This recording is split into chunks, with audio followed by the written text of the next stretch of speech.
Buenas tardes. Me llamo Daniel Joudrey, and now you've heard the extent of my Spanish. Oh, except for ¿Dónde está la biblioteca? There, now I'm done. I am an associate professor at the Graduate School of Library and Information Science at Boston, or at Simmons College, and I love Boston, to just take that statement off there, and you can guess which of the 26 Bostons that I am referring to. I am very honored to be here today speaking to you about one of my favorite topics, which is education for a career in information organization. As a professor of cataloging, information organization, and metadata, it is of great interest to me to know exactly what is happening in schools of library and information science, especially regarding my areas of interest, my areas of expertise, and I hope it is of some interest, to you. The context for my presentation is somewhat narrow in scope. It is focused on graduate education in the United States and Canada, where I focus most of my work and my exploration was on ALA, American Library Association, accredited schools. So a lot of the data will apply primarily to the US and Canada. But I'd like to start by talking a little bit about the changing environment that we're experiencing. In the United States, as you may have heard, or as you may have experienced, our economy took a severe turn for the worse about 5 years ago, as did much of the rest of the world. Consequently, libraries of all types have been hit very, very hard. And despite some recovery, libraries are struggling to do more for less. That is a phrase that is thrown around so much these days. Do more for less. And it's something that librarians are struggling with. In addition to our financial difficulties, the environment in which we work has changed.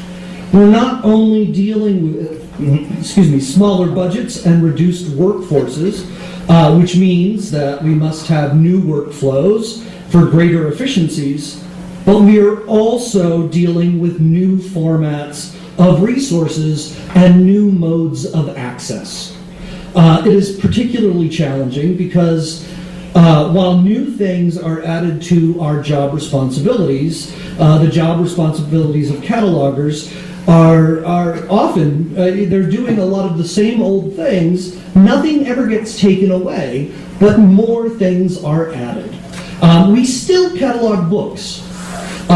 Yes, there are still books on our shelves. Apparently, that is news to some folks, but there are still books on our shelves, and somebody has to deal with that. But we're also doing things like developing metadata strategies for digital initiatives and performing a host of other duties. So we are facing changes. We're facing changes in how we look at the bibliographic universe. 15 or 20 years ago, it was relatively simple. We had the book. We had the book as the center of our universe. And we described those items that were in our hands. We entered our cataloging data in MARC records, and often it was not very complex. In fact, we didn't have to often think terribly strenuously about it. It was somewhat simple. There were always complex objects, but compared to the environment that we're looking at today, it is a paradise, the old days of just simple cataloging. Today we have new models and new standards to consider. Now we're looking at entities, attributes, and relationships, as Sharon was just telling us about. We're living in a Ferber-based world. The functional requirements for bibliographic records, the data model that was presented by IFLA a number of years ago. We have a multitude of metadata standards. We have projects, communities, and resource types just developing. We have institutions that are working with a diverse range of materials. using practices not just from traditional library activities, but also from other parts of the information professions, like archives and museums, and working with digital collections, working on the web. These are things that have stretched our activities, stretched our abilities, stretched our areas of responsibility.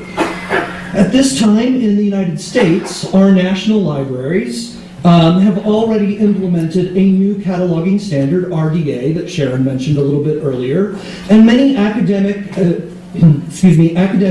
large public libraries have followed suit or will soon follow suit very shortly. There have also been, for about a year now, the discussions of BibFrame, which Sharon also brought up, as a replacement to the MARC bibliographic format. Now, the proposed BibFrame initiative is still somewhat unformed. It is still being developed, and I believe it's going to take some time for it to be developed enough to completely replace MARC. And there are those that predict that it's going to live alongside of MARC, that it may never completely replace, but it may be a companion to, another way of getting our data out there. Time will tell. We will find out what will happen as these developments, and these are real-time developments. But with all of these changes, we need to make sure that our brand new catalogers, our indexers, our archivists, our museum and information professionals are comfortable with these concepts and that they can follow the developments. We need to provide them with an education that prepares them not only to sit down and catalog a new psychology textbook, but also to describe collections of digitized images for the digital library, to create metadata for research articles that are going to be deposited in the institutional repository. We need to be able to create metadata for that data set to go in Chris's data repositories that he was talking about. To be able to catalog a playaway, which is an all-in-one media player that has content and equipment and is in circulation.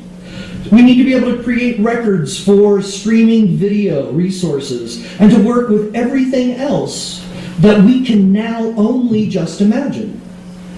We need to prepare our information organization students to go beyond the traditional cataloging environment and have them understand that they will be expected to supply metadata that will not only appear in a single walled-in database like our traditional ILS-based catalogs, but they're going to be creating metadata that is accessible out on the web, perhaps structured originally in MARC, but also available perhaps in an a compatible XML schema, or as an RDA or an RDF triple living out on the wilds of the web somewhere.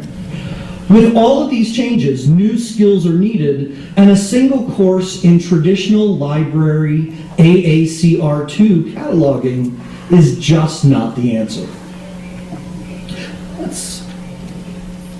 So, is LIS education changing?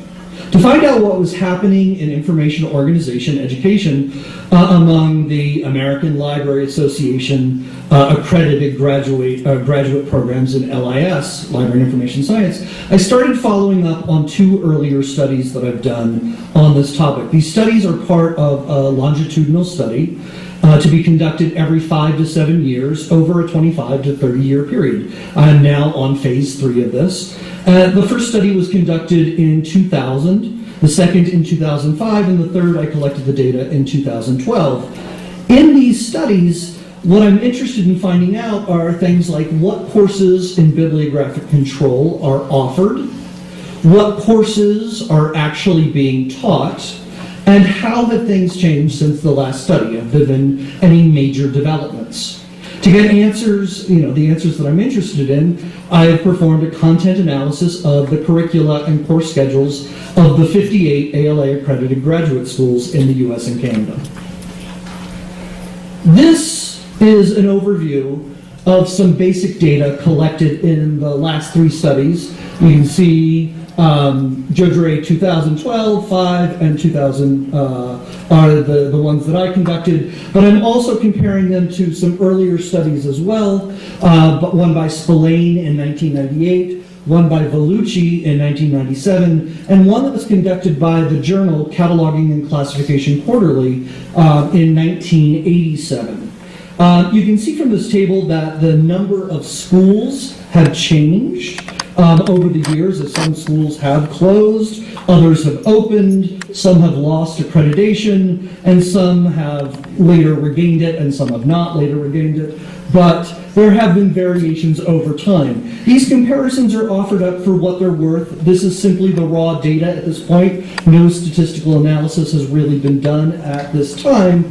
But the most notable element so far is that the average number of information organization courses has been increasing steadily since 1998.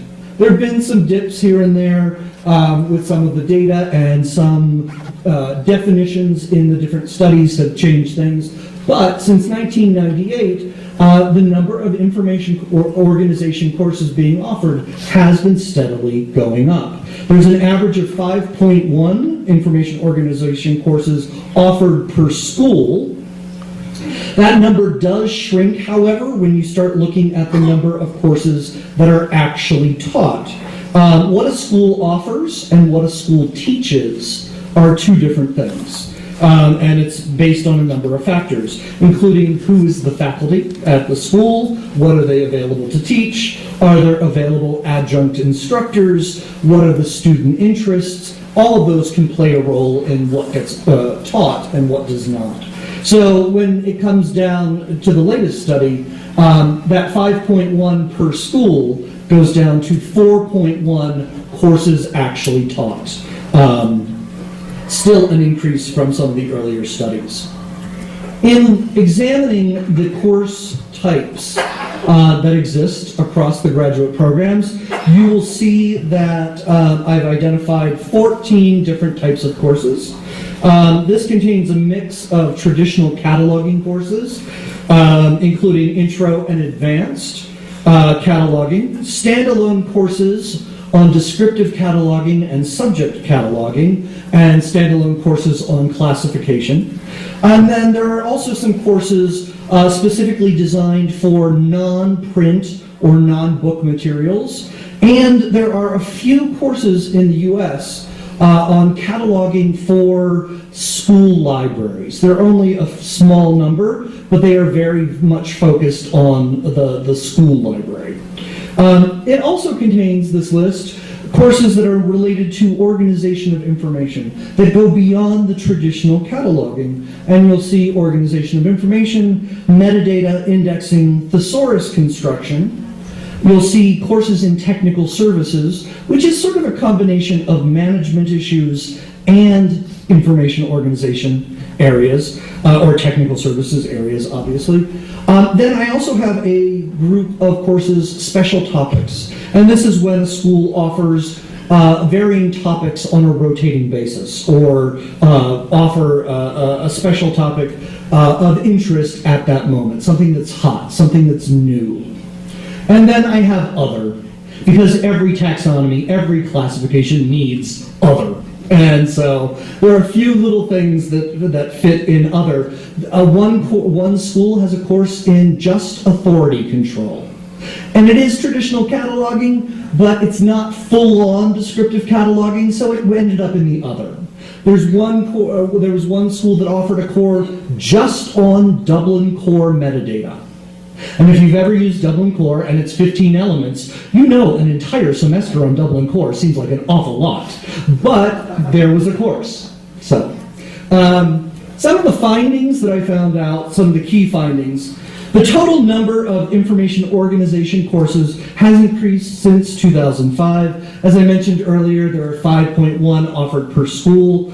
In terms of the raw numbers, there are now 298 courses on the books as in 2012, as opposed to 267 in 2005. So this was, in terms of raw numbers, a 31 course increase.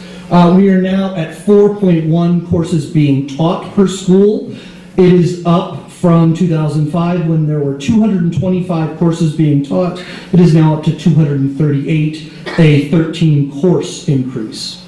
80% of the courses offered were taught in 2013, 2012, 2013. 80% is actually down though.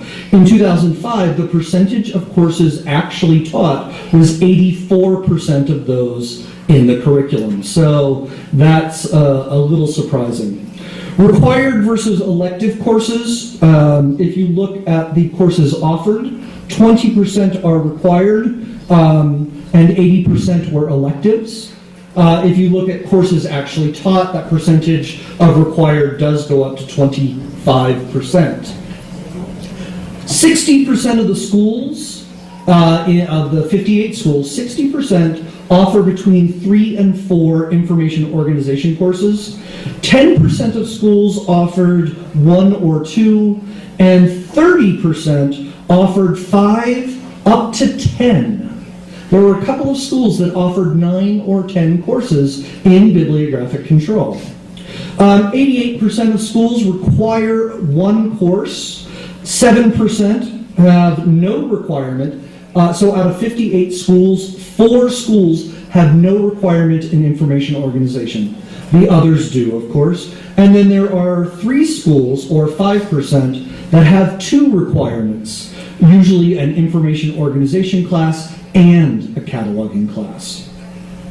Of the requirement courses that act as a requirement, 67% require organization of information. This is an increase for this broader, more general, more encompassing kind of course. Cataloging has been reduced to only 17% of the required courses. And then there are some variations as well, some requiring org and cat. And there are a few schools that do offer a choice, either cat or org, or cataloging or organization of information, or technical services, or some combination. This table compares data with the most recent study that I conducted in 2005 to 2012. There is a difference in the number of schools. There are 2 additional schools in this period, but even removing those schools, it is still an increase of 23 new courses offered over 2005, including 18 new metadata courses.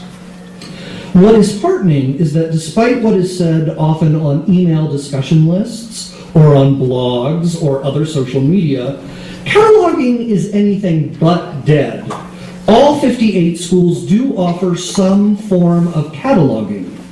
50 out of 58 offer at least a basic cataloging course, and the other 8 offer separate description and subject courses or courses identified as advanced cataloging when the organization of information covers enough basic concepts to allow for that.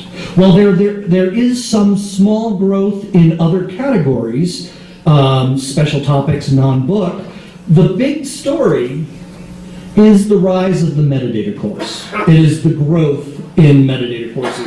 Metadata courses have increased by 91%, increasing from 22 in raw numbers to 42 over the period of 7 years.